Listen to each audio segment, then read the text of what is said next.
Walang mic eh.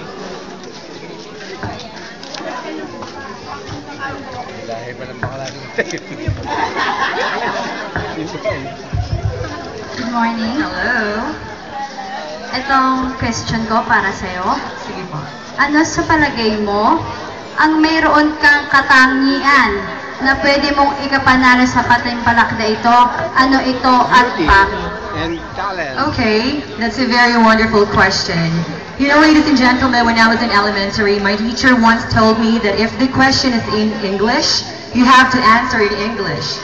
And if the question is in Filipino or Tagalog, you have to answer in Filipino or Tagalog as well, for that is the ethics of communication. Mga kaibigan, mas maganda po na makipagtalas-tasan tayo sa ating sariling wika. Sa gayon, lubos tayo magkaunawaan, lalo na po sa mga bata, upang sa ngayon pa lang, mamulat na ang kanilang mata sa tamang katotohanan. Ang katanungan pong napunta sa akin, galing sa ating mahal na hurado, ano daw po ang katangian ko na mayroon ako na magpapanalo sa akin ngayong gabi ito. Isa lamang po yan, mga kaibigan. Ito po ay ang aking kumpletong sarili. Dahil mga kaibigan, ang aking sarili ay hindi maiilang tulad sa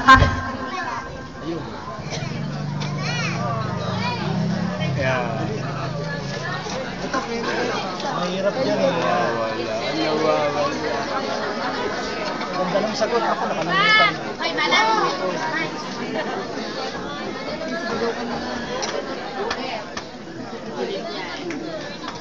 Iba yan. Ano ba naman? Wala din.